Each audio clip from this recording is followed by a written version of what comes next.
Introducing National Streaming Sports, live and on-demand sports talk programming that you can access 24/7. For the premier sports talk experience, tap into our Roku channel. Start your mornings with Mac and Jack covering all the weekend sports action.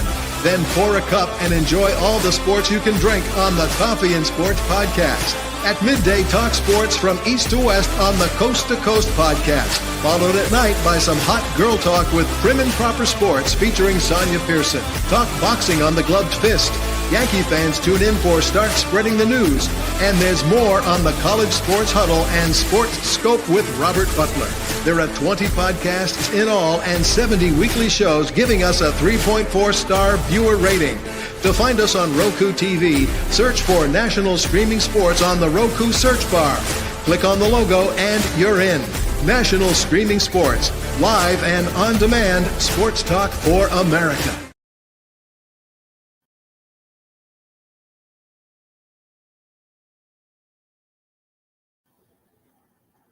I'm Mac, CEO of National Streaming Sports Network and the host of the Mac and Jack Sports Show, and you're watching Our Lady of Sports, Sonja Pearson, host of Prim and Proper Sports. Thanks for watching.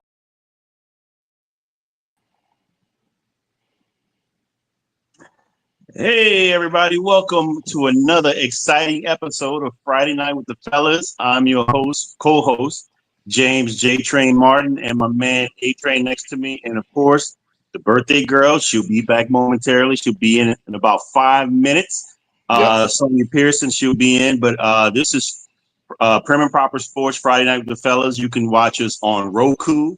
Download the app. We're under the Streaming Sports Network. And you can also see us on YouTube and watch us on Facebook as well, and IG and TikTok. Catch some of the clips here and there. Man, we got a big night to talk about. It is Super Bowl weekend, and I am excited. I'm amped and jacked up. Hey, Train, how about you, man? First of all, how you doing? I'm doing well. I hope you are doing fine, J-Train. I am, I wouldn't say necessarily jacked up. I am interested in how this game is going to go. So I'll be watching with a very inquiring mind. I'm interested to see. I pretty much know how it will go, but I'm interested to see how this will play out. But it's the Super Bowl. Can't ask for more. Well, ladies and gentlemen, again, like and subscribe to Prim and Proper Sports. We're going to get into that later about the Super Bowl and who our pick is for the weekend. But we got some other news around here in sports. We're going to talk about maybe the football honors, who got the awards, the hardware, who took hardware home. And maybe we'll also talk about some of the trades, the big trades over the past weekend in the NBA and how that affects the teams going forward. But man, let's touch on the awards last night. I saw a few clips here and there, ESPN. I saw some communication regarding some of the voters who voted for the MVP. There seems to be a little bit of controversy between Josh Allen winning the award and over Lamar Jackson. Yeah. I'm gonna give you my take, and then I want to hear what you say. Look, okay. Josh Allen is deserving of the award. Let me put that out first and foremost. He played on a team that in the beginning that nobody thought was going to do anything. If it were me, I thought I picked the Jets to win that division in the AFC East. And then maybe Miami might have done something. I've heard that too as well. And then Josh Allen, superstar player, put these guys on his back. They lost Stephon Diggs. They lost a few other players here and there. They had James Cook. And you got a rookie in Keon Coleman. You don't know what you're getting there. And some of the big games that they played Kansas City, they played Detroit, and they beat those two teams. They gave Kansas City their only loss, and he had big moments, man. And so, look, the stats might not have been there in comparison to Lamar Jackson. But, look, again, I'm not mad at him winning the award. I just think that something needs to be done about the voting aspect because, to me, if you're first team All-Pro, which Lamar Jackson was, you should probably win the award as well. Because every statistical category that was there, he pretty much demolished everybody. Yeah. I mean, he had 900 rushing yards to go around, along with 4,000 yards, plus 41 TDs, and to 4 interceptions only. Pretty impressive, man. I think that's his best statistical year, even though he ran for 1,000, in his second year. Second year, he beat big record. Yeah. But still, I mean, just incredible numbers, and I think he should have won that award. But again, I'm not mad at Josh Allen winning the award. I just think they need to do something a little bit better in regards to how they're voting about these things. And then also, not any votes for Saquon Barkley. I think that's a bit of a sham as well. That's kind of strange that a guy runs for 2,000 yards. Obviously, he gets Offensive Player of the Year, but doesn't get any votes for the MVP honors. And that's kind of weird because he clearly was probably the best player on that team with Philadelphia offensively. Yeah, he was. Going back to Lamar and Josh Allen, A-Train. I can say this. Yes, Lamar statistically was a tad bit better than Josh Allen. He threw for a few more yards. He rushed for a lot more. But you also got to look at it from a standpoint. You can't please everybody, right? I mean, if Lamar would have got voted in, you would have had your Josh Allen fanatics saying, no, he did much more with less. And I think that's what the committee was looking at. You said it, J-Train. You didn't even predict them to win, the AFC East. I didn't either. I thought with them losing Stephon Diggs, them trying to fill that gap, they were going to, kind of struggle in a sense. I still had them making the playoffs, but I didn't have them winning the East. I did have the Jets, unfortunately. I'm not a big Jets fan, but I had the Jets winning that. So when you take that in consideration, I would say that's the majority of us thought that. And Josh Allen did much more with less, made it an extra round. I just think, you gotta kind of say, like you said, you're not mad at it. I'm not mad at it. If Lamar would have got it, I wouldn't have been mad at it at all either. But I'm not mad that Josh Allen came away with that award, only because, in my opinion, just like you said, he did more with less. I do. I mean, you also got to take into consideration they threw Big King Henry back there for Lamar Jackson in the backfield. That offensive line is pretty good. You know what I'm saying? The receivers, I think talent-wise, I wouldn't say the offensive line is the best, but it's pretty good. But talent-wise, the receivers are there. Zay Flowers. He has Mark Andrews. It could have the pendulum could have swung either way. So with that being said, we do have to give a fair assessment and say, okay, I'll bow to Josh Allen getting an award over Lamar. But I don't think, in the future, I think those two are going to be doing it out for that MVP award because they're only going to get better. I just, it's just that's an individual award. I think we as a people, we cared about a little bit more from that standpoint than those guys. But I mean, they got to get over that hump. That's a huge hump to try to get over, J-Train. And there's Sonja, everybody. I want to rebuttal that in a moment, but before we do that, let's welcome our host, the proprietor of Prim Proper Sports, is the birthday girl, Sonja Pearson. Welcome back, Sonja. Welcome back.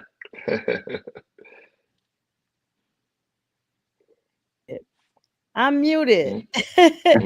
Already showing my age. Thank you guys so much for welcoming me. Thanks to Pink Fan Fur, who shouts out us all the time on all of her networks. You guys check her out. She's also held it down, for me while I was out in Hawaii. I am severely jet lagged. I'm gonna be honest. I got back in this morning. And with a 5-hour time delay and a 12-hour flight, I've literally been flying since last night. So I'm extremely tired, guys. I've been from Hawaii to Seattle and from Seattle to Atlanta. And the weather was not the best in Seattle, so there were some unforeseen delays. But I'm extremely happy to be here. Shout out to my friend Jen, who insisted that I wear this on my show tonight. She got me a 50th birthday queen sash and crown. I told her I'd pull the crown out, but girl, the sash was a lot. But so shout out to Jen Thorne, my friend, who will be shortly following me in a few weeks. And thank you guys. It's so good to be back. And one thing about flying, you have time to catch up on all the sports news. And I did just that. So I'm very familiar with, you guys did an amazing job last week holding it down for me. So thank you very much for that. And it seems to be a small delay on my side. Are you guys seeing a lag over here? Mm-hmm. A You little, guys Yeah, yes. a little bit. Yeah. are? All right, I'm gonna come back in. Okay, I'll be back, guys. Okay. So So J yeah, Train, I would love to hear that rebuttal from what we were yes. talking about. So I listened to James Jones on the show on Mm-hmm. ESPN. He made a great point, and he Mm-hmm. said, "I agree, what you said. Your assessment as far as what he literally had from a logical standpoint, that makes sense. That's what MVP should be. How most valuable you are to your team and what you are in the league. Yes. But with that said, Peyton Manning, Brett Favre, Aaron Rodgers, these guys, even Tom Brady, they had great players around them when they won the MVP. So why are we knocking Lamar Jackson for the same thing? For having great players around him. I mean, and who's to say he didn't make Derrick Henry's life a lot easier by having the type of quarterback that can run an RPO to be able to allow him more space to get those big runs that he used to get Yeah. that he wasn't getting last season. Even partially, he was partially hurt, but when he came Absolutely. to the Ravens, it opened the door for him a little bit. I think they helped each other. Yeah. But at the same time, we can't knock Lamar for that, man. I mean, I think No. I did also hear something about voters fatigue. Again, it's not Lamar's fault. I mean, it's like I heard Ryan Clark mention about LeBron James. The LeBron James should probably have more MVPs than he's had Mm-hmm. because He did I think more with less. he's Yeah. really competing against himself. It's like he Yeah. keeps being the same guy and he's getting better and he's got to be better and better each year to win an award that he's still Mm-hmm. dominant over everybody else. But I think voters probably want to see somebody else win, which it stinks. I'll be honest with you. Yeah. Because if you're the best, you're the best. Yeah. It's what it is. And I think that's kind of like where Lamar is right now. And that's another thing James Brown brought up. When he met Josh Allen in the season, they dominated them. The best player walked up the field with the winning team, and that was Lamar Jackson. And it's just hard to see this. But again, as we said before, I'm not mad at it. Yeah, I'm not, and just like everybody is fatigued about Kansas City, it's the refs. Listen, they're the best. When you're the best at what you do, you're gonna get fatigued. You know what I'm saying? So, shout out to those guys, man. I mean, either way, it could have went either way, and I'm happy that Our it went to host Josh Allen. Sonja is not just fatigued from the jet lag; she's definitely Absolutely. from Kansas City. Kansas City. I said the key word for I said the trigger word. That works The better than trigger. coffee. Thanks, Fern. And Fern, you guys, has a birthday as well. We're birthday twins for this month. He's Yep. towards the end of the month, so we'll be definitely shouting him out. So I'm kicking off the beginning, and Fern will be wrapping up the end. So, Oh yeah. Fern, is that a purple shirt you got on? No, it's a gray shirt. Listen, I didn't come with my Ohio State or Giants Well, shirt. I said it looked I'm gonna keep purple. it dull. I thought you were wearing our birthstone. So Well, you know what? If it's the birthstone, we'll go with the purple, but at definitely least it gray. looks, on air, it looks like a light purple, a masculine purple. I do want to chime in on, guys, before we move on. I just want to say I was shocked about the awards. I'm going to be honest. I was shocked. I am happy for Josh Allen, very well deserved, but I just don't understand the voting process. And Saquon Barkley, I know that they tend to give the MVP to quarterbacks, but at the end of the day, I was like, this dude broke Eric Dickerson's record. He broke franchise records.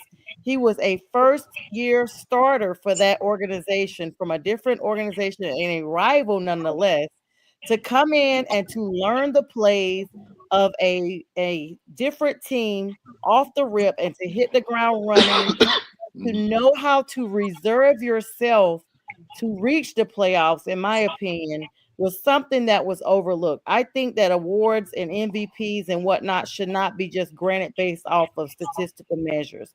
I think it's an overall picture. And in my opinion, Saquon could have been run those yards up, but he had a reserve. He knew there was a bigger picture. I remember speaking with Pags, the Philly sports guy, about that, and we talked about that. Like, hey, he could have been hit those last 200 yards. What's the holdup? And the holdup was, he's trying to make sure that the bigger picture is getting to the Super Bowl and winning. And when that happens, all this could, come in the backside of it. But of course, he's already broke those records. Eric Dickerson didn't want his record broke. Dude, you've had that record 40 years. Sit down somewhere. Pass it on. Like who does that? Who wants to hold a record so high that you wouldn't want to pass it on to your little brother or your little sister? Like that's what it's all about. It's not about just saying I'm the greatest forever. It's about, hey, I'm the greatest. Reach me, join me, and let's show the world together that other people can succeed just besides me. Like nobody's a god up in here. But I heard you guys talking about that. I think I was shocked that Lamar Jackson didn't get it, especially with him being accentuated with King Henry this year. That really helped him. But at the same time, I think that it actually hurt Lamar's chances of getting the award. And I say that because he ended up, like I think Fern was speaking about Zay Flowers, the fact of him being missing from that offense and him having to rely more on Likely and, of course, Derrick Henry removed the propensity of him getting that sole award. And basically, if anything, they looked at the other offensive players besides Lamar for getting the job done in Baltimore. Thank you, Tamikia. Thank you, Sora. Thank you, Tasha Mikia. Thank you, Sora. And thank you, Pink Fanfare. I did have a great trip. Thank you both so very much. I mean, but the voting process is what it is. And there's that. And yeah. Yeah. I guess the conversation, I know that's an individual award, but the conversation to me personally is them getting over that hump. I mean, Baltimore and Buffalo, mainly Buffalo, they just can't get over the hump, and they have to. I think those guys would have negated the MVP even nomination to get over the hump and get to the Super Bowl, at least get to the Super Bowl. That the AFC is tough and it runs through Kansas City. I mean, you get to the final level, what you say, J-Train? I was going to say, what did Michael Jordan say? They still got to come through Chicago. Still got to come through Chicago when you come through Kansas City. On his watch. But like, guys, in my opinion, that, and I don't want to go off subject, but that's when you got to do all the little things right throughout the season to make sure that you secure home field advantage, to make sure that you're healthy going down, getting down to the nitty gritty. You blast out of the gates, you're Minnesota, you're Detroit, and you're this great team, for 13, 14 games. And those last couple of games, injury bug. You're playing players that should not be on the field. You're not. I think Kansas City beats you up psychologically mainly because they know how to win. They know what to do, how to do it. They have the game plan. They know where to exert as much force as they need to right there in the mid-season. They make sure they go on a run. They secure home field advantage, and then they take off. You know what I'm saying? They take off. I would like to say I actually agree with that, like 1,000%, because every year we don't even think about Kansas City. They're kind of like that sleeping giant that you're like, okay, yeah, they're probably going to get there because that's what they're saying they're going to do. But they don't win every single game, and they don't play well every single game. Like we saw the Panthers almost beat them when the Panthers were not playing good. And when I saw that, I was like, oh, like I just remember us talking about it like, oh, no, they could be beat. Like they're not going to the Super Bowl because look how they almost lost. But like you said, they beat you psychologically. They'll take those L's and go home. They'll take those close calls and go home. Yep. But they're preserving the health of their offense. You don't hear about a bunch of people being laid out hurt. I think Pacheco was hurt for a little bit. You don't hear about, Patrick, except he rolled his ankle, but he went over there, took his steroid shot, took his line of cocaine and came on back out playing.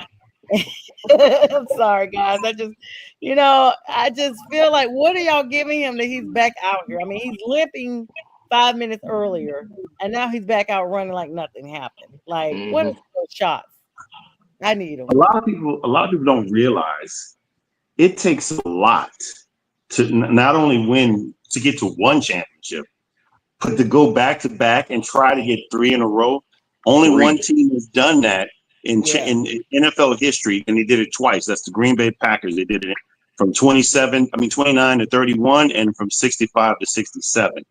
So, right, and they won all 3 games. I'm just saying. So it's just like it's a hard feat. And then not only that, you're playing more games than most teams. Most teams don't make the playoffs, and so you're playing more games, and you're winning those games. So everybody's bringing their best to you when they're trying to beat you. They know you're the big giant. I want to chop the tree down, the beanstalk. I want you to fall, and they're gonna give you their best. They might not give everybody else their best. They might be 1 in 15, but they're gonna give you their best, and they're gonna play you close. So I agree with that. And okay. Yeah, no, that's true, because we were just like, hey, if we beat the Chiefs, nothing matters. Like, to say that we beat them, the reigning Super Bowl champs, but I get they go it. back. Yeah, the Chiefs, they win wars, not battles. When you win battles, you have a merit on your chest. The Chiefs, they win wars because they know they're the best at clock management. They pick the right guys. When you have a solid quarterback, when you have a generational quarterback, you can do pretty much whatever you want. When it comes to draft picks, when it comes to just getting players out in the offseason, free agency. They just do all the right things. And it makes everybody mad. But I'll leave the merits. I'll take the wars. You know what I'm saying? Because they know exactly when to win, how to win, and they do all the little things right. And that's what makes champions. Just like the New England did, the same blueprint. They don't have to have, 2 to 3 stars. They don't have to go out of Philly and get a Saquon, try to get Miles Garrett, They don't have to do that because they do all the little things right. And that's what makes a champion over and over and over again. They do invest yes, sir. in getting good people, Noah Gray, Rashee Rice, Kareem Hunt. I mean, as if they needed anybody else. The Chiefs just seem to be the standard. I mean, they are America's team. Let's be clear. If you're talking about standards and plays, which is what America's team should consist of, not just a logo or a fan base. I mean, these guys have set the standard of what it takes in the NFL. And even if they lose on Sunday, they got there. Like, they're number 2. Like, I know they say no one cares about number 2, but yeah, you do. If you're the runner-up for the Super Bowl, that means you're better than at least 30 other teams that are in the division, in the league. And so, Patrick Mahomes is just the icing on the cake out there. They every year, they are just stacked. And I mean, the Hollywood Brown, somebody that hadn't been talked about a whole lot. I mean, dude is just a beast. And even though, people are sick of Kansas, I'm one of them. Kansas City, I'm absolutely just sick of them. I don't even know the word to describe. I just, no one likes a winner. But then you have to think about it. If it was your team and winning, wouldn't you be kind of cocky? Wouldn't you be excited, that they're there? And the answer is absolutely. They earned that right. Yeah. Somebody brought up, it's when somebody brings up your team and how you behave when your team was at the top, and all of y'all on here have rings but me. So you know how it was to be a fan of your organization when you got a ring. I was close, okay? So let's be clear. When Cam was going around dabbing and people were complaining, I was like, nah, let him dab. I'm dabbing with him. Well, that same behavior now, I consider it off-putting by the Chiefs, who are not even doing that much celebratory stuff. The only thing they're doing is showing flags for Taylor Swift. They're not doing, no hand gestures and grittying like Justin Jefferson. They don't have all that going on. But they do have a way of playing, not only that is getting the wins, but it's protecting them from injuries. So they're getting safe wins so that they can protect their investment for the long haul. I do want to ask you, J-Train, I kind of already know your thoughts, but Fern, because I could just read your face. I can read your facial expression about what I'm about to ask next. It's like you already have your game face on for the Chiefs. Oh, like, no, I'm trying to hear because my earbuds is like I'm like concentrating, but you good. Okay, good. yeah, no, your face though already, like, even though you may not say what I think you're gonna say, your face already says it, because I mean, in my opinion, I think you're just going against the Eagles because they're your rival and they got Saquon. And so I feel like that's why you're probably going to go. You know, I would too. I would too. I would be like, if it was the Falcons, I'd be like, yeah, if they win, good luck to them. But they probably ain't going to win because the other team got this, that, and the third. So I just want to ask you, as a non-NFC East fan, do the Eagles have a chance? And before you get to that question, is there any truth or validity to this Chiefs and Rev situation? Yeah. Hold on once. Let me get my earbuds. I've been trying to concentrate to listen. I need to get some new earbuds. But anyway, is there? I'll start off with any truth. You said any truth or validity to the Chiefs and the refs, correct? Yes, no, there's not. Listen, every team that is known to, I know J-Train, I see that smile. I said every team that are pretty much every team that is considered winners, you know, they've been there multiple times. That people are tired of them. You know, they do all the little things right. They're gonna get the calls, and maybe those calls are not recognized, right? If it was their first time, maybe we don't give those calls, you know, the recognition that, or we don't shine the light on them like we normally do if it was their first time getting there, right? You know, I think psychologically, our mind towards, we focus on those things because like they're always there, you know, they always get the breaks, you know, they always get the good calls.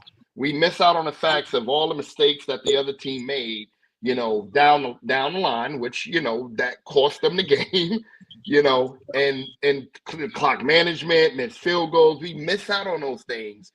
And we focus on that one bad call, right? The Chiefs got this. No, it's the little things that make a difference. So no, I don't believe in that.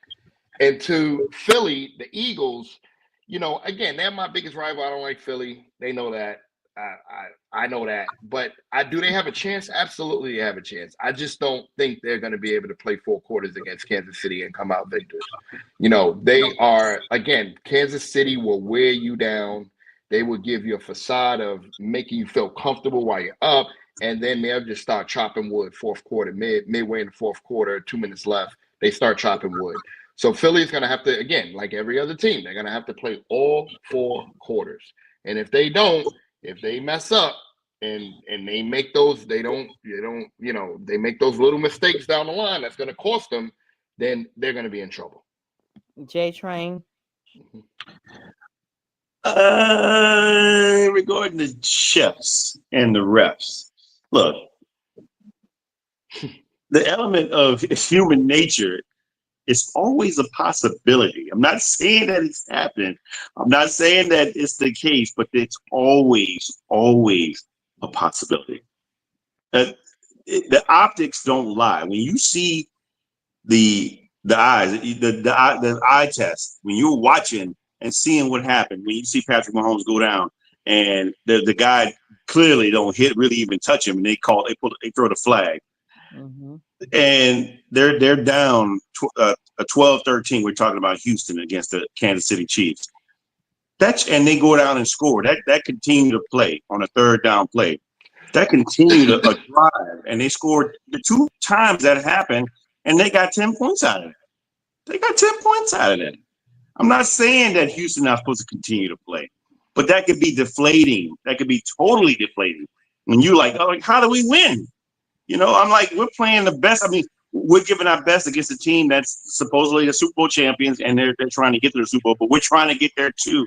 But they seem to have a little bit of an advantage with some help. I'm supposed to be playing football against you, not you and a yellow flag that just mysteriously pops up out of nowhere. Now, in regards to the Eagles, I think the Eagles have a great chance to win. As a matter of fact, I picked them to win at the beginning of the season. I'm just going to go ahead and put that out there. I picked them to win. I picked both Kansas City and the Eagles to make the Super Bowl, but I also picked the Eagles to win when I heard that Saquon got picked up by the Eagles. I was like, okay, that's going to make the difference. And so far, he's panned out. When I say panned out, he got 2,000 yards in the regular season, but my man had 200 yards in one of the games he had, and 150 in another game. And Kansas City's giving up 100 yards a game. Why can't they give him 100 yards or 150 or 200? He's gonna break one, A-Train. I'm calling it right here. He's gonna break a 60 or 70-yard touchdown. I can see that. They're gonna let Saquon eat, and Saquon is gonna eat. But what else are they gonna take? But they gotta stop the guys on the end too. They do, and I'll be honest with you. What is Spags gonna? What is he gonna dial up to make the difference in that game? Could he afford to let Saquon get his? Can he? And say, okay, I'm going to take this element away. I may take this element away. He can pick and choose how he want to structure that defense and what he's going to tolerate versus what he's not going to tolerate. That's going to be the interesting part. I'm not saying that Philly is not going to run away with it. They're not going to win the game, but I'm interested to see how the changes and I want to see the different schematics that Spagnuolo is going to come up with. That's going to make a true difference. Spags is a great coach, great defensive coordinator. Awesome. One of the best. You got to also think he's going up against a great offensive line, probably the best offensive line that he's probably going to face all year. And he's also going up against a guy that he's seen before, Saquon Barkley. He's also going up against two wide receivers and a quarterback that can run himself, RPO. And let's flip it over. What about Philadelphia's defense? What about Jalen Carter? What about Jordan Davis? What about those guys, all those Georgia players that are there? And what about the two rookie cornerbacks that were up for Rookie of the Year that gonna go up against these wide receivers that we're talking about? That ball gonna be out of his hands. And guys, before we go, I hate you guys. We got a little bit past the halfway point here. We gotta let the Huddle Sports Network give their shout out. Please make sure you put a pin where we were stopping here. Guys, grab your favorite drink and snacks. Myself and the fellas will be right back. This is a Huddle Sports Network broadcast. You can find us on Roku TV, Amazon Fire TV, Facebook, and of course YouTube. Get all your NFL news here first.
I can't believe J-Train got back before the song.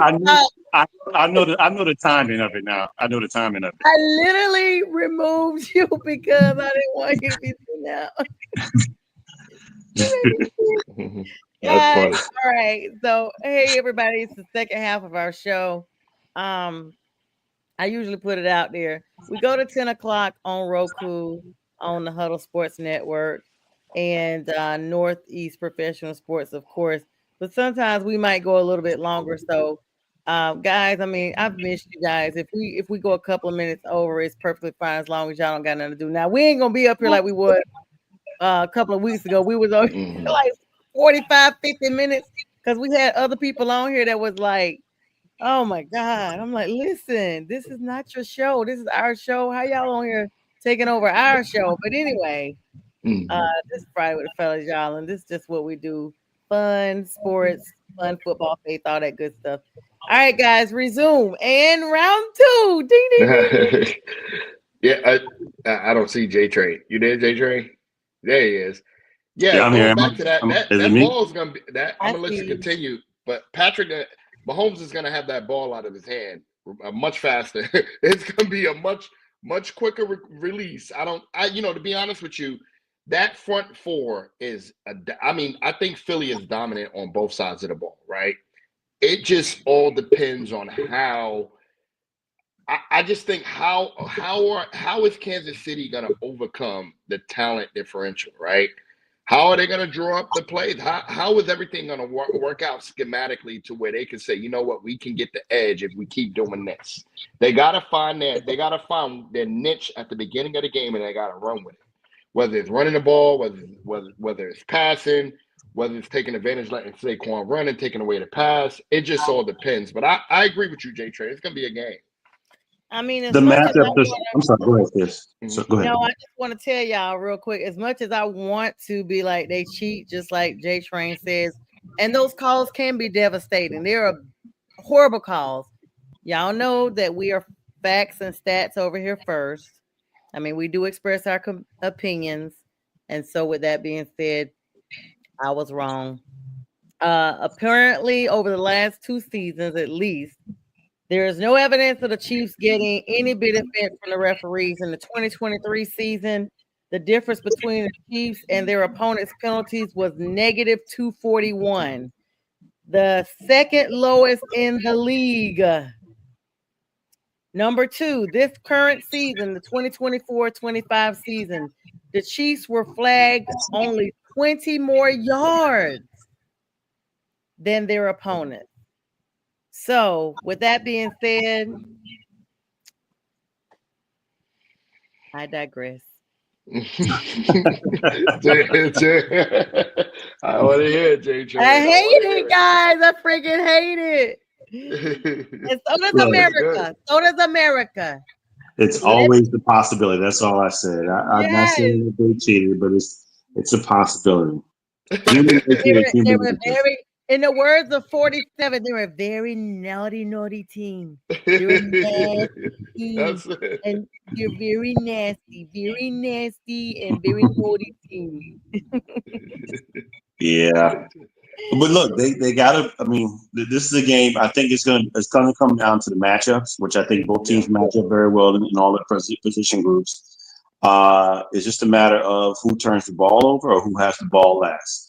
And I just think that Philly will have enough this time. I mean, you got to think back, even without Saquon Barkley in 2022, if it wasn't for that fumble, I mean, the score was 38-33. I mean, 35 or something like that. Yeah, 35. It was a 3-point game.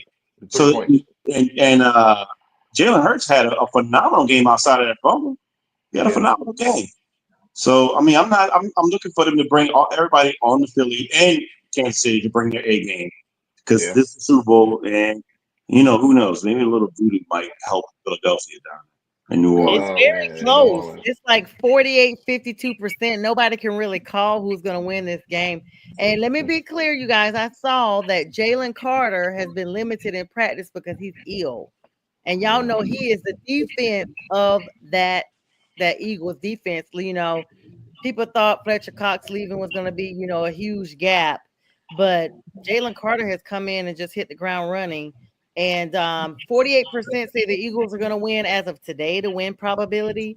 And 52% say the Chiefs. Now, y'all know leading up, we got, 48 more hours? Like literally like 47 hours from now, we will be in the Super Bowl, y'all. And like 46 and a half, actually. 46 and 40 minutes. I'm driving down there in the morning. So. Oh my God! Listen, wow! Good luck. I know you. Listen, you need to come on. We need to pre-record some segments of just the area. Just that energy, just what it's like. To be a part of that. Like this is history. Super Bowl 59, I believe it is. Yeah. It's something. I'm not sure. Something like that. Yeah, because the Panthers are going back in 60, 10 years. So that's a good one, sis. I like that. Yeah, so 59. I mean, I'm when you drive across the Pontchartrain? The Pontchartrain Lake. Yeah. I was close. When you drive across that, you need to just go ahead and go live and just hey sis, I am here and I need you to go ahead and link me in. I noticed something here. I'm a little confused. Fern, under your name, there seems to be like a cutoff. It just says D. Is that deliberate? Yes, that's deliberate. Oh my God. D. Every want you to finish it, right? I wanted you guys to say it, especially J-Train. I wanted it to roll off his tongue. I wanted him to say, "What is that?" Oh, I And already know. for our new viewers coming on, y'all welcome to the show. This is like our show is like a combination of what we talk about all week in our group chat. Yep. We almost need to do like we need to do like a Friday with the fellas A and a Friday with the fellas B, because an hour is never enough time. And I was traveling and I just saw all the screenshots and stuff. We want to pivot away from the chefs. Okay. Good luck to whichever team wins. Mhm. This looks like my screenshot here with this LSU WRU. Is that your handwriting, Fern? Oh no, I think that's if it says LSU WRU, then that's That's our me. guy That's J-Train. me. Yep. That That's literally him. looks like how I did a screenshot with the same type script and font. All right, we'll have to talk about that in a minute. Let's pivot to the NBA. Lots of big freaking news. Yeah. NBA trade deadline, guys. Jimmy Bad News Bears Butler is now going over to be with Steph Curry. And I think Draymond and him are going to clash, you guys. I just feel it. I just feel it. What were your thoughts? I mean, Jimmy Butler has wanted to get out of Miami for a while. He refused to go back to a couple other organizations. He refused to sign an extension with two other teams. He said he was not going to go to. So the Warriors finally got him, and he's up out of there. Were y'all shocked that the Warriors were the team that he ends up going to? J-Train. Look, I was shocked that he got a team. Period. This is not new behavior. This is not new antics. This is something that he's done almost every location that he's been with. Whether it be Minnesota, Chicago, and then Miami. I don't think he really did nothing bad in Philadelphia, but I'm not sure. But look. Going to the Warriors, I think they already have something in a bit of a troublemaker in Draymond Green, and they know how to handle that. But now they bring in a guy that's 35 years old. He's had some injury history the latter couple of years of his career, and you're paying him guaranteed money in $112 million, a 2-year contract. Whew. They must really be trying to make a last-ditch effort to try to get a playoff push, because the guys aren't getting any younger. I mean, Steph is up there. And Draymond's up there, and they don't have Clay anymore. And then you get rid of Wiggins. Wiggins, last couple of, when he's on, but there's a lot of games that he's off too, so I can see why they let him go and he went down to Miami. But I think it's not going to really change much, sis. I don't think it's going to change much for them. I just think they're just too old. Even LeBron James and the Lakers last night without Luka. And without the kid, Mark, I'm sorry, the new center they took out of, Williams. They demolished him. And so 42 points LeBron had. LeBron had what, 42, 40? 42, yeah. And he says, I'm tired. He said, I'm tired. But I just don't see it. I mean, they may have an opportunity. What are they, 10th right now, 10th, 11th seed? Yeah, I think 11th, if I'm not mistaken. It's going to be hard for them. But I'll be interested to see what Jimmy does and how he meshes with that team. I think Steve Kerr can get them in line, to work together. And he's not no pushover. He's not going to be KD. He's not going to let Draymond handle him like Draymond handled KD. Let's put it that way. So I think they may work well together. But whether or not they do something with it, remains to be seen.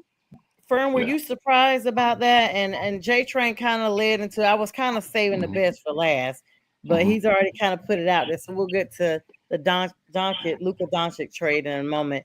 Fern, were you surprised about Jimmy Butler? Like the fact that we kind of saw the writing on the wall, but the Warriors? Mm-hmm. Yeah, I heard rumblings about it maybe a couple of weeks ago, and I think Jimmy turned it down, or it wasn't enough money, or he was just being Jimmy Butler, being a fool, but being a queen. Let me give him my crown. Here you go, Jimmy. Here you go, Jimmy. I was like, oh man, and I think I forgot what player gave him a warning. I want to say it was not Stephon Marbury, Carmelo Anthony. He reached out to Jimmy Butler and said they're gonna treat you like Stephon if you don't if you don't get it together. And and I'm not sure if he took those words to heart, or you're going to be a Stephon Marbury, you're going to be a Latrell Sprewell if you don't get it together. So I think he took those words from Carmelo to heart, and he went ahead and signed with Golden State, because I think they were working on that for a couple of weeks. Because I heard rumblings, Sonja and J-Train, I heard rumblings about him going to Golden State. So it's going to be interesting with, you got a lot of personalities on that team. You got Draymond, you got Steph, you got a lot of the young guys. Wiggins is gone. I'm interested to see at their age now how Steve Kerr is going to be able to manage that team. I mean, you're talking to 35, 36-year-olds who, they won what, three championships? Was it 3 or 4? 4. They got 4. So, it's not much that Steve can say to them. I just want to see how Jimmy mixes in with that. I say it like this. I think Stephen A. said it best. Stephen A. Smith said it's a ploy to sell more tickets. They need viewership. So it's definitely that. Yeah. And also, you mentioned A-Train that Carmelo mentioned something too, but KG had a passionate speech about that, and how his antics are going to what takes away guaranteed money from all the players in the future. Yep. Man, that's stupid. That's tough, J-Train. That's right. I want to pivot back one quick second, guys. Speaking about endorsements and stuff, we failed to also recognize that Josh Allen, in getting the MVP, gets a $1.5 million bonus for him being the MVP. So he, coins all around for him. He'll probably donate some of that money to his grandmother's franchise. She has an organization that Bill's Mafia got behind years ago, and that just really I don't think I was on when you guys first started talking about that. So I want to make sure, just for a quick second, for our audience, not just the title. Josh gets a lot. I do want to talk about this NBA, but I also want to talk about these pro hall football nods that were given and who were not given. If we got a little bit of time to do that. Because that's interesting. I'm sorry to make y'all pivot back, but it just dawned on me, like, hold on, we ain't talking about the Manning. Wait a minute. So real quick, you guys led up to it, J-Train. The biggest news, of course, was Luka Doncic for Anthony Davis, Mr. Eyebrows himself, Mr. Burt, from Sesame Street. The Mavs, they shipped out Luka. I was floored. LeBron and a whole bunch of other people said they thought it was a hoax. Like, they literally thought, AI be doing a lot these days. And AD even seemed like he was shocked, Now they're going to mess up his, bromanship with LeBron. That's his bro. He couldn't do a press conference with, they're Barney and Betty Rubble. They're Batman and Robin. The overall goal was they won a championship together, and Anthony Davis stated that in his goodbye letter to LA. So they accomplished what they wanted to accomplish when they first got together, and LeBron pulled them away from the Lakers, pulled them away from the Pelicans. Right. I did that for J-Train. No, the Lakers pulled them away from that. They did. And I think his time was up in LA. I mean, I don't think those guys, you can look in their eyes, they probably didn't have as close of a relationship as they normally had. You can look in their eyes and say, pause. But you could tell that, I don't know. I don't think they were still on the same, I don't think they were still on the same time. It was time to move on. LeBron is at the end of his tenure. AD has maybe a few more years to go. So their objectives now are a little bit different. AD's probably wanting to get one more. The Lakers saw an opportunity and they grabbed it, and it was a great opportunity. Lakers are trying to build for the future as well, too. Yeah, they are. And speaking of the future, Linda, Mac, thank you all so much for this platform. I know we told everybody to download the Roku app, showed Mac at the beginning, but definitely want to give acknowledgments out to Linda and Mac over there, the great producers who make this very platform available for us. So thank you both very much. I mean, J-Train, what were your thoughts on that whole thing? Were you shocked? I mean, I did think it was a hoax when I first saw it. I was like, okay, there's a bad connection over here where I'm at. I'll just follow up with that later. I didn't think it was a hoax, but I was definitely shocked. I mean, it was like everyone said, it's in shockwaves throughout the whole sports world. And when I read it and I saw all the different clips and the different videos on it, look, it comes down to somebody who doesn't stay conditioned, and you're going to give him 5 years, 350 million guaranteed. And you're going to give him that much money. If you're not conditioned and having the will to put the drive in before you have that money, can you only imagine what it's going to be like once he has that signed, sealed, delivered contract? Man, I'm coming out to sit on the bench with a beer in my hand. I'm about to go play. Like you on. I'm about to go play. You can't fire me. I don't have to do anything. I mean, it's guaranteed. The money, I'm going out there. Look, I get hurt. Oh, you know what? I'm gonna go sit down and look at my bank account. It's like, and I'll let you know when I'm back. I mean, I'm not saying you should do that. I'm just saying if he don't have the motivation before it, what's going to motivate him to change and do? I like at work, I try to tell young people, I said, look, they come here, while I work at an eye place, and a lot of people come in, they're young people straight out of college, science degrees, and they want to go on to bigger and better things once they leave there after about 1 to 2 years. But I have to tell them, I said, before you get to that position, this is your job here. And you need to bring excellence. You need to bring hard work here first, because you're not going to just bring it when you get there. I mean, if you want to get to that spot, take what you have with you from this position and bring it there. So I don't understand specifically, unless he gets with LeBron, and LeBron, he puts $1.5 billion, $2 million on his conditioning, and he's 40 years old. Maybe, and if that's the guy he looks up to, maybe in this position, he's going to look at him and say, you know what? I do need help. This is humbling because I lost money. I can't get that 100 million, and I need help. So LeBron, I'm pretty sure he likes him. That's his favorite player. So I think the marriage should work there. Pause. I think the relationship should work there. It should be a good relationship for them for 1 or 2 years, and I think that's the future. He's the future if he can take what LeBron, just a small inkling from LeBron, what LeBron has had his whole career. Forget just the championships, but the dedication to hard work ethic. If he takes that and puts it into his body, I think he has a bright future without injury. Because I think a lot of those injuries came from the poor condition. And the flip side. Hey, sis, I wanted to. Oh, sorry. Mm-hmm. No, I just wanted to interject real quick, sis, and I wanted to say this to J-Train, not to cut anybody off. What was the overall goal of bringing Luka to the Lakers? I think it's what we've been talking about, and what the NBA has been talking about over the last year or so. Viewership is down. Mm-hmm. Listen, they give Luka a ton of money.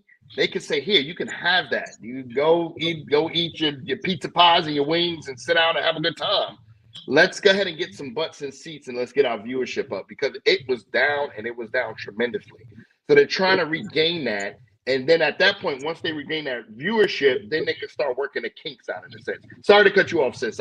You're fine. I mean, no, and let's be clear, Fern and J-Train, we talk. It's no cut off at all. You don't even have to say excuse me unless unless it's like I just feel like I was gonna lean towards that. Like, what is the purpose of bringing him there?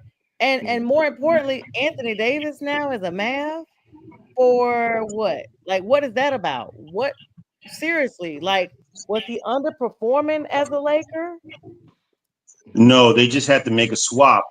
One thing, look, they tried. They didn't just try with the Lakers. They tried with a couple of other teams. But I think the best fit for them was to take a player. I think they want to trade for a superstar in a situation where they don't have to put somebody under that apron. So they would have to be under the second apron. And this collective bargaining agreement is just really like crappy right now, because I think Boston maybe has one more year with where they are right now, what they're paying their few players, before they have to break that up. Because they both were making 300, I think, and one guy's making like 100. Oh man, they're in the second apron for sure. They got one good year this year here. They got to make it count, because they got to start breaking that up. because you can't pay nobody else. Certain teams are just superstar status. Like the Lakers, they're just a lifetime superstar status. You know, you just the Lakers are like a standalone team in so many rights. I mean, from our parents' time, you know, maybe even our grandparents' time, and they tend to continue. You know, the Heat is another one, but the Lakers just have that kind of old school and new school feel that they just, you know, they're constantly rejuvenating their franchise so that it's, you know, fitting for modern times, and that, you know, they can recruit fresh new interest in what they have going on. Just like Fern was saying, it's about getting the interest up. You know, Bert, we were sick of seeing you. You know, you sitting up there with sunglasses on beside of LeBron at every press conference, stroking him down for whatever he got to say, amen him and everything, like you choir. We need you to do better on the boards. So we're gonna go ahead and get rid of you and your Hollywood sunglasses, and you can take that on over to Dallas and be over there with the 1-star rating Cowboys. Well, look, if he stays healthy, I'm not going to be surprised if Dallas don't make sense. They have a really good team, and I think he's going to bring more defense than what they had there. Yep. And so that's what you need. You got three big men there, 3 to 4 big men there defensively in the playoffs. They have an opportunity, sis. I think they really have an opportunity. He's got to stay healthy, though. That's a big if. Gotta stay healthy. Yeah, that's what I was saying. They got to the playoffs before everybody thought, you know, they had it going. What was it, last season before last? This may be their missing piece for that. Additionally, De'Aaron Fox dealt to San Antonio. This was a shock for me. Zach LaVine going to Sacramento to the Kings. I didn't see that one coming. I'm gonna be honest. Between that one and the Luka Doncic change for Lakers and the Mavs, I was actually floored, y'all.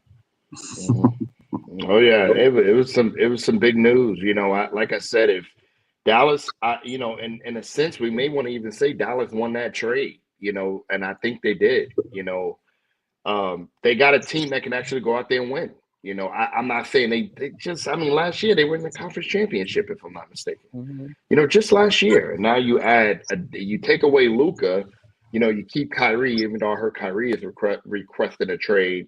You know, you keep Kyrie. If they can keep that team together, I think Anthony Davis can take them over the top. I really do.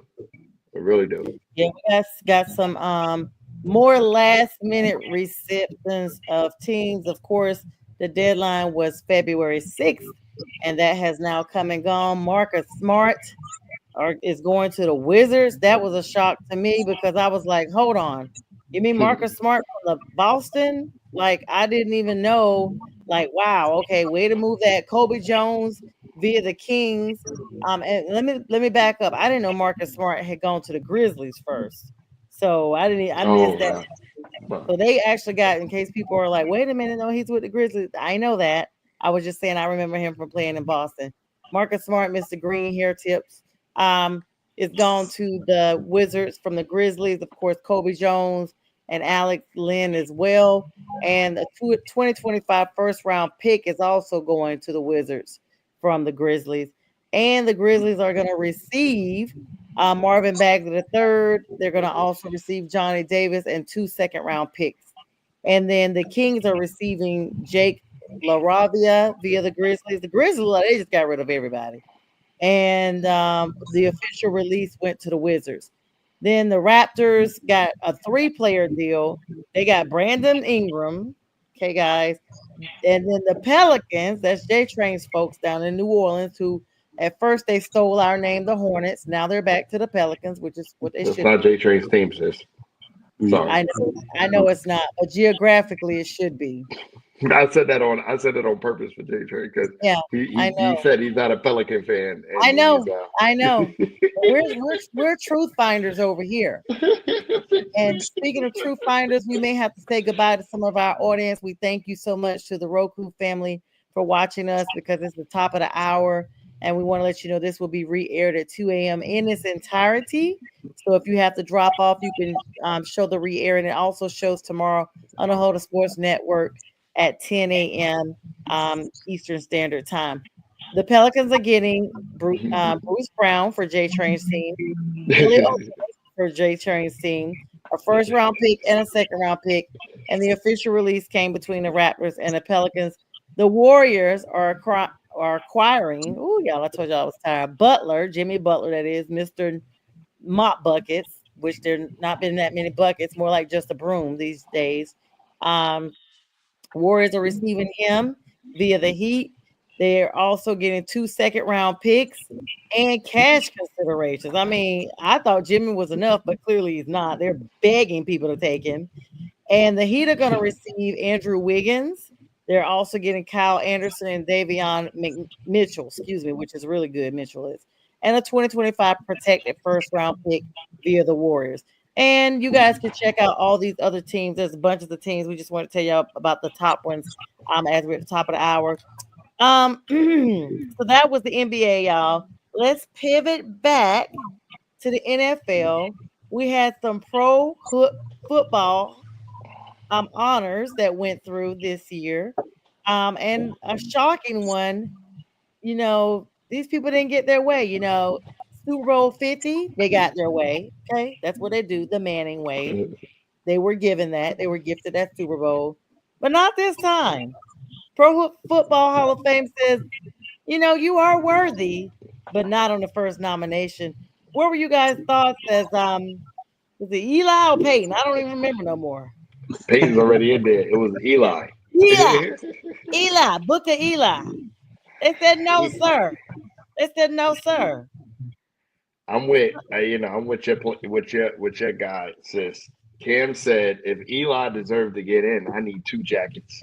Yes, sir. That first. So I mean, with Eli, I've always had a vendetta against Eli. I always, he has 2 rings. He has 2 chips. Whether we want to say we had 2 of the best defenses, one of the best offensive lines, we had Spags as our defensive coordinator, Coughlin was our head coach. We had a really solid team on both, really the defensive side of the ball a little bit more than the offensive side. But I'm looking at the gaps, right? With the 2 Super Bowls and 2 playoff runs that we really shouldn't have been in the playoffs at the time. And minus that, Eli was not a very good quarterback. I'm just going to be honest with you. I'm sorry. I'm going to say that. I know Kev is going to disagree. Shout out to my boy Kev. J-Train may agree with me, with this. I think Eli was in a right place at the right time. And I argue with a lot of Giant fans, just my buddies just around. I said, well, what if we would have got Phillip Rivers? All I want to have if we got Phillip Rivers. In my opinion, I think we would have won more with Phillip Rivers because he was more talented than Eli. Eli wasn't. He was in a right place at the right time. And us as Giant fans, we thank him. He'll never have to buy a slice of pizza ever again. But first ballot, was it first ballot, J-Train or Sonja? Was it first ballot or was this would have been first ballot this time? This would have been first ballot. Hall of Fame, honey. Yeah, no. He deserves to get in, but not right now. That's just my opinion, and that's coming from a Giants fan. And hello, Kata. I'm so sorry. We missed your comment earlier. He talked about the Eagles having to use flawless clock management and long drives. And he says hello to us all. Thank you, Pink Fan, for behind the scenes for addressing that comment because she went ahead and greeted him. I mean, he ain't the only one got snubbed. Y'all know, J-Train, I really don't give a flip-flop about him not being in no Hall of Fame. What were your thoughts? Look, Eli beat Tom Brady twice. And it wasn't just him. It was his defense. They were very low-scoring games, both those games. But Eli had great moments in his career. Mm-hmm. He's had great moments. He's been a very streaky quarterback. I heard Stephen A. Smith mention some of his stats, and they weren't, great to hear about. He's a 500 player, as far as record, 118 and 118. He's led the league in interceptions 3 times. And again, he's had hot moments when he was hot, but when he was cold, he's had some severe frostbitten cold moments. And I'm just like, wow. And A-Train can attest. I watched him when he played at Ole Miss, and I watched him when he played in the NFL. But he got, I wouldn't say lucky, but kind of lucky to have the kind of defense that he had and coaches that he had to be in the right place at the right time. And don't get me wrong, he had some great clutch moments. I mean, that one in Mario Manningham in 2011, Down the that was sideline, top notch. Yep. But those were moments. If you have to, like I heard the question, if you have to ask when you look at somebody and just if you can't just say, "Oh yeah, he's first ballot," then he's not first ballot. He's not deserving to be. You got to question him. And I had to do a lot of questioning regarding this guy. I don't think he should be a first ballot Hall of Fame. Not do he should he get in? Yes, at some point. Yes. But not first ballot. Not first ballot. I agree. Speaking of not first ballot, Darren Woodson, again, this is his second or third time trying to go up there, snubbed again. Adam Vinatieri, that was a shocker. He should have been in. Really, yeah, I heard Jack on Mac for sure.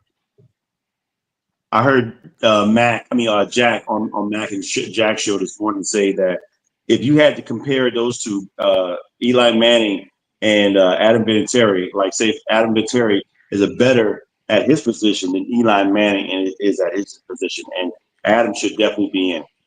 Should have been in. Yeah, for sure.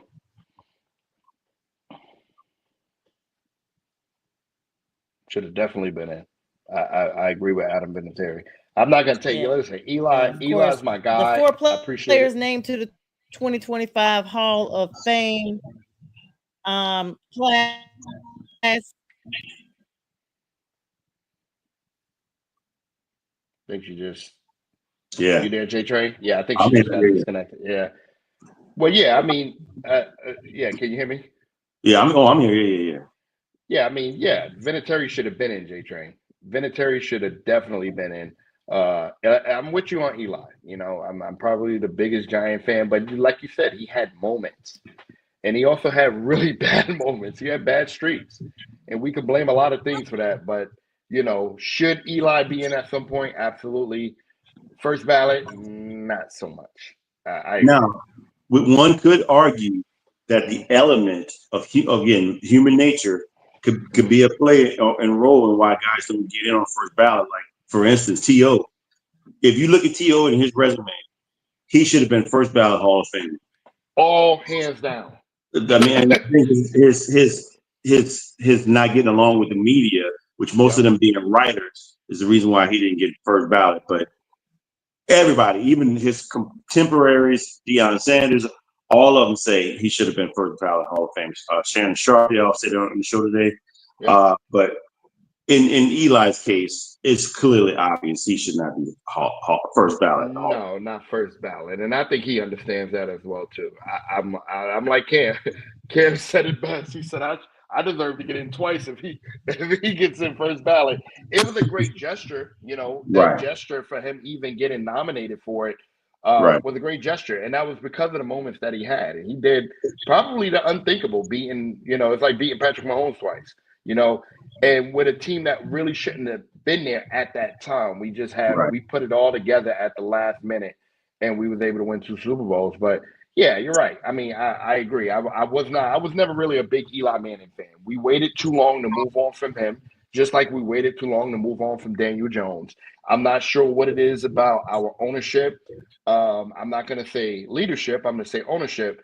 When they grab onto a quarterback, they grab onto him. There was a lot of opportunities that could have been, you know, Geno Smith, Patrick Mahomes, but because of Eli not offending him, we put ourselves back about 10 to 15 years, I think, in my opinion, with the success of the program.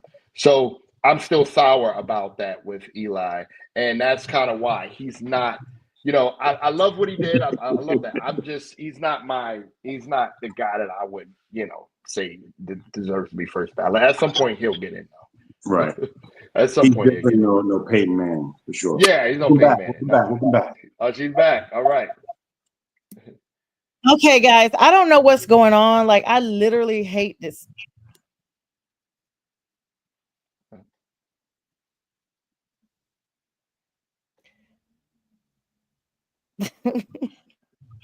You good? You there? No, I'm not. I'm not here. Okay. Can you guys see me? I can. Yes. Y'all can see me? Okay, now there I am. Yeah. Now we can hear you. Okay, so I'm sorry, guys. I'm getting ready. I'm getting ready to log in another way. I'll be back. Okay. Okay. So So Darren Woodson, he didn't get in. no, only 4 people got in. It was Jeez. wait, who are the guys? I know Sterling Sterling Sharp, Sharp. That which was is great. awesome. Sterling Sharp was great. Yeah. Okay, here I am, guys. Okay, cool. Okay. Hold on. Go ahead and name the 4 so ready. Jesus. All right. Can y'all hear me now? For sure. Mm-hmm. Yep. Okay. So the people that got Darren Woodson got snubbed. And I Adam Vinatieri, of course, got snubbed.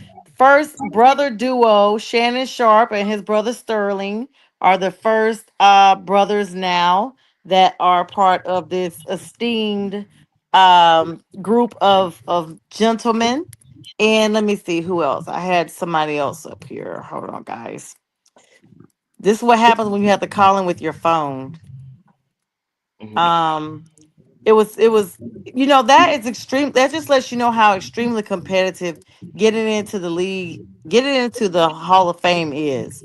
um and as much as I thought that Vinatieri did earn the rights, he didn't. But you think about, you got Jared Allen, former Carolina Panther, former Minnesota Viking. I think he played with one other team as well. He's in there.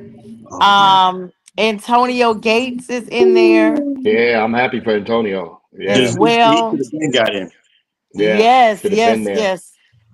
These were really important people that, really the naysayers definitely weren't saying nay on this one, because these guys are extremely talented. It was long overdue. Just to talk a little bit about Jared Allen recorded 136 sacks in his 12-year career, the 12th most of all time, and twice leading the NFL. His career was the 22 he put up back in 2011. Just one sack shy of surpassing Michael Strahan for the most in a season. And you could appreciate that, Fern, because I know you're a Giants fan. He Mm-hmm. was also selected to all pro teams during his time with the Chiefs, Vikings, Bears, and then the Vikings again. Um, I don't know why they didn't give him all pro when he was at Carolina. I think that might be a misprint. I think he was also all pro in Carolina as well. Sterling Sharp, of course, the brother of Shannon Sharp, who has the podcast and all that stuff. As a Green Bay Packer, just amazing, amazing, amazing stats that he had. And they've now composed the first brother duo. He only played 7 seasons in the NFL, but he definitely made the most of it because his entire career was with the Packers. He was named to 5 Pro Bowls and was all pro 3 times. 3 times he led the Mm. NFL in receptions, and twice he led the entire NFL in touchdowns, including in his final season when he racked up 18 tutties. His seasons, 5 seasons, he recorded over 1,100 yards, and he put up 595 catches for 8,134 yards and 65 touchdowns total. Congratulations to Sterling Sharp. Antonio Gates, one of the greatest tight ends there ever was, stepping into this era, making the position what it is today. 116 touchdowns. Look at that, Travis Kelsey. Are the most ever by a tight end with 955 receptions, 11,841 receiving yards, are the fourth most in a tight end position in the NFL. He spent his entire 16-year career with the San Diego Chargers, and he made 8 consecutive Pro Bowls and will go to Canton after just missing out one last year. So he was snubbed last year for his first ballot, but they got him in here his second ballot. Those gold jackets are definitely a coveted thing. I'm trying to make sure we get the other 2 people that were in here before we hop off. But what were y'all's thoughts about are you guys, I know we talked about those snubs. Those who actually got in, were you guys in agreement, that it was long overdue or what have you? I don't have a problem with the guys that got in. I think Jared Allen should have been in too as well. I mean, to have 136 sacks in 12 seasons, that's a lot. He should have been, and he's actually led the league, and he's been on a couple of teams with the Vikings when they were actually really good. And so, and a big reason was him, and he played for the Chiefs too. I think he really should have been in a long time ago, but I'm glad he's in. And he's, for those of you that don't know, he's the guy that did the lasso celebration when he sacked the player. He did. With the mullet, yes. But also Antonio Gates, he should have been first ballot. He's the guy that didn't even play tight end in college. He was a basketball player. So I mean, and he flipped it around and made a whole different 180 Hall of Fame career as a tight end that played with the likes of LaDainian Tomlinson and Phillip Rivers. Man, I mean, another team. That's a story for another day. That probably should have won a Super Bowl at some point. That's a story for another day, right there. Wow. Yeah. But yes, sis, who else? Who was the other two people that made it? It was only 4. It was Sterling, Jared, Antonio, and who was the first person we said?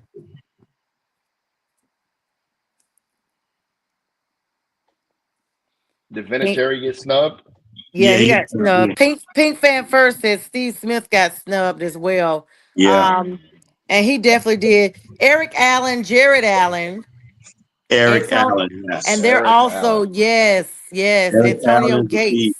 So I get it why those guys, I'm just surprised that only 4 got in this year, but I get it why Eric Allen got in. He's got 54 interceptions. He played with the great Reggie White when they played for the Eagles. You know, I mean, and he played for the Saints too a couple of years, man. And I met him a couple of times in New Orleans, and really nice guy, humble guy, but he was a dominant cornerback. He had our first team All Pro.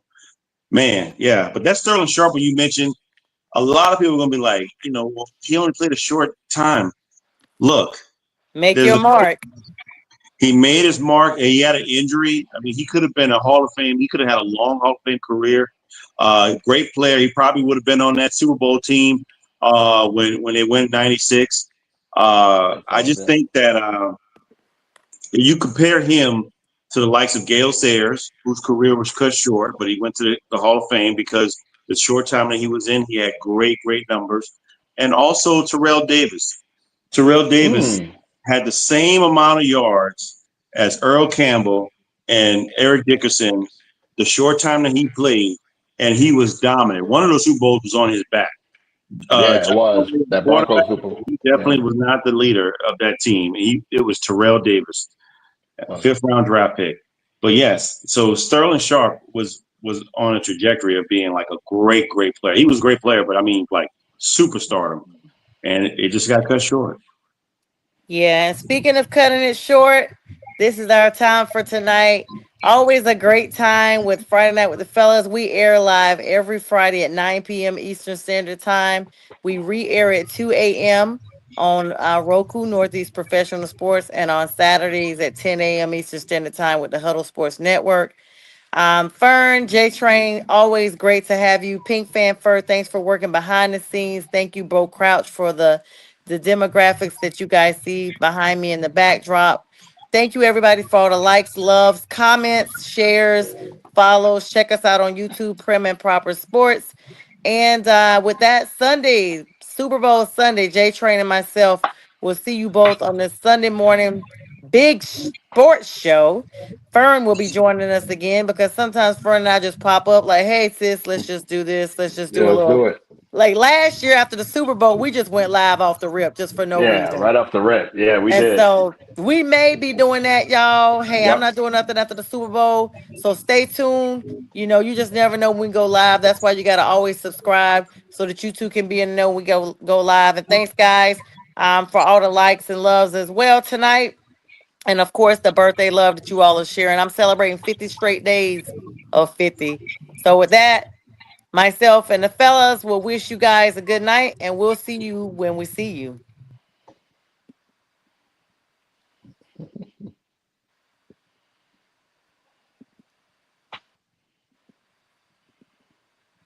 This is a Huddle Sports Network broadcast. You can find us on Roku TV, Amazon Fire TV, Facebook, and of course YouTube. Get all your NFL news here first.